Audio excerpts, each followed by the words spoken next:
10 ఏళ్లుగా రాష్ట్రంలో విద్యుత్ పాలసీ లేకపోవడం దురదృష్టకరమన్నారు డిప్యూటీ సీఎం భట్టి విక్రమార్క. రాష్ట్రాన్ని బీఆర్ఎస్ సర్వనాశనం చేసిందన్నారు.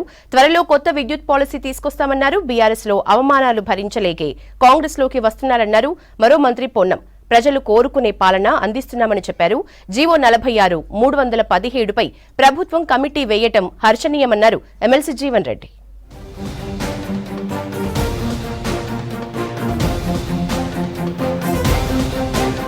కొత్త విద్యుత్ పాలసీని త్వరలో తీసుకొస్తామన్నారు డిప్యూటీ సీఎం భట్టి విక్రమార్క. సింగరేణి ఖాళీ భూముల్లో సోలార్ పవర్ ప్లాంట్ నిర్మిస్తామని చెప్పారు. అతి తక్కువ ధరకు కరెంట్ అందించే ప్రణాళికలు సిద్ధం చేస్తున్నామన్నారు. భద్రాద్రి కొత్తగూడెం జిల్లాలో సింగరేణి సంస్థ ఆధ్వర్యంలో నెలకొల్పిన 10.05 మెగావాట్ల సోలార్ పవర్ పాయింట్ ప్లాంట్ ప్రారంభించారు భట్టి. ప్రపంచమంతా గ్రీన్ ఎనర్జీ కోసం ఎదురు చూస్తోందన్నారు డిప్యూటీ సీఎం. ఈ నెల 27న చేవెళ్ల సభలో మరో 2 గ్యారంటీలను అమలు చేస్తామన్నారు భట్టి. రాష్ట్రంలో 10 ఏళ్లుగా ఎనర్జీ పాలసీ లేకపోవడం దురదృష్టకరమన్నారు భట్టి. అలాగే రాష్ట్ర ప్రభుత్వం ఈ సోలార్ పవర్ ప్రాజెక్ట్స్ పెట్టుకోవడానికి ఖాళీగా ఉండేటువంటి ప్రదేశాలే కాకుండా నేను అక్కడ మాట్లాడుతున్న 6 గ్యారంటీలు ఇచ్చారు. వీళ్ళు ఏం చేయరు. మేము చాలా స్పష్టంగా చెప్తున్నాం. 6 గ్యారంటీల్లో ఇప్పటికే 2 గ్యారంటీలు పూర్తి చేశాం. మళ్ళీ ఇంకోటి కూడా చెప్తా ఉన్నాం.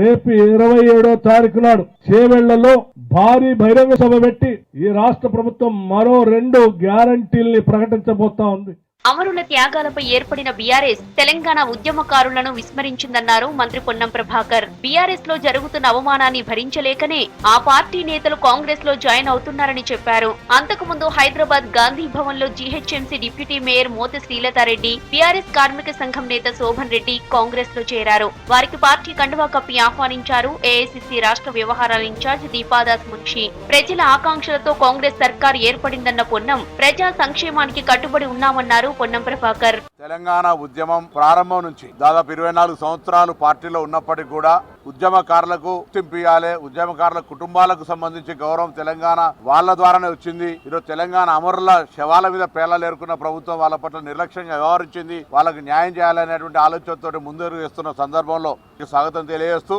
తెలంగాణ ఆకాంక్షలకు అనుగుణంగా ముందుకు పోయేటువంటి ఆలోచనతో జరగాలి. కాబట్టి అదేవిధంగా మిగతా ఎవరైతే మీకు అక్కడ సరి అయిన విధంగా రాజకీయంగా కావచ్చు, కాంగ్రెస్ పార్టీ చూపెడుతున్నటువంటి ప్రజా సంక్షేమ కార్యక్రమాలు కావచ్చు, తెలంగాణ పట్ల వీటన్నిటిని గమనించి నిర్ణయం తీసుకోవాల్సింది సందర్భంగా కోరుతా ఉన్నాను. ఆనాడు చట్టసభల్లో తెలంగాణ కోసం పోరాడింది కాంగ్రెస్ ఎంపీనేనన్నారు మంత్రి పొన్నం ప్రభాకర్. ఉద్యమ కాలంలో కాంగ్రెస్ పాత్రపై చిట్చాట్ లో ఆసక్తికర వ్యాఖ్యలు చేశారు.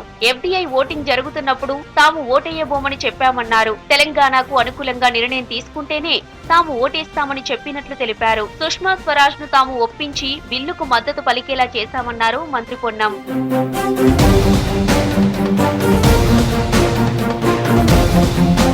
తెలంగాణ రాష్ట్ర ఏర్పాటులో కేసీఆర్ ఎక్కడా లేరన్నారు పీసీసీ వర్కింగ్ ప్రెసిడెంట్ జగ్గారెడ్డి. కనీసం పార్లమెంట్ ఎంపీగా కూడా లేరని చెప్పారు. తెలంగాణ కోసం పార్లమెంటులో కొట్లాడింది కాంగ్రెస్ ఎంపీలు మాత్రమేనని చిట్ చాట్ లో చెప్పారు జగ్గారెడ్డి. కాంగ్రెస్ ఎంపీలు పోరాడుతుంటే ఢిల్లీ గెస్ట్ హౌస్ లో కేసీఆర్ టీవీ చూసుకుంటూ ఉండారని విమర్శించారు. తెలంగాణ రాష్ట్రాన్ని ప్రకటించిన తర్వాత కేసీఆర్ మీడియా సమావేశం పెట్టి క్రెడిట్ ను తన ఖాతాలో వేసుకున్నారని చెప్పారు జగ్గారెడ్డి.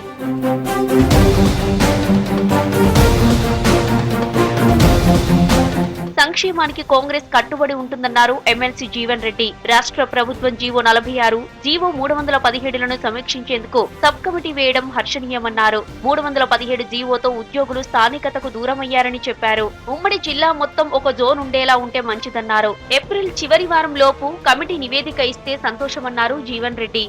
కాంగ్రెస్ పార్టీ ఎన్నికల ప్రణాళికలో పేర్కొన్న విధంగా ఈ 317 జీవోను సమీక్షించే విధంగా దానికి అనుగుణంగా ఉద్యోగ నియామకాలకు సంబంధించి జారీ చేయబడ్డటువంటి ఒక జీవో 46ను కూడా సమీక్షించడం జరుగుతుందని చెప్పని ఏదైతే కాంగ్రెస్ పార్టీ ఎన్నికల ప్రణాళికలో పేర్కొనడం జరిగిందో ఎన్నికల సమయంలో ఈ రెండింటిని సమీక్షించడానికి మరి నిన్నటి రోజు గౌరవ ముఖ్యమంత్రి రేవంత్ రెడ్డి గారు మంత్రివర్గ ఉపసంఘాన్ని ఏర్పాటు చేయడం హర్షించదగ్గ విషయంగా పేర్కొంటున్నారని చెప్పంటున్నా.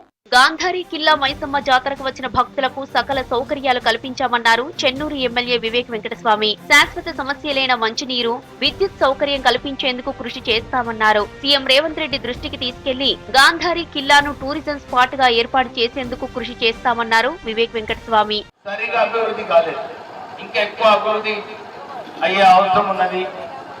మనం ఈ ప్రాంతానికి ఒక టూరిజం సెంటర్ చాలా మంది వచ్చి అడుగుతున్నారు సార్, ఇది టూరిజం సెంటర్ చేయాలి, ప్రాంతాన్ని మేము మంచిగా చేసి మీకు ఈ జాతరకు మంచిగా వేడుకలు చేసుకోవాలని చెప్పి నేను ప్రయత్నం కాదు చేపిస్తా ఎక్కడైనా చేసి. రేపు నల్గొండ జిల్లాలో పర్యటించనున్నారు కోమటిరెడ్డి వెంకటరెడ్డి. పలు అభివృద్ధి పనులకు శంకుస్థాపన చేశారు. మంత్రి పర్యటన సందర్భంగా పోలీసులు టైట్ సెక్యూరిటీ ఏర్పాటు చేశారు.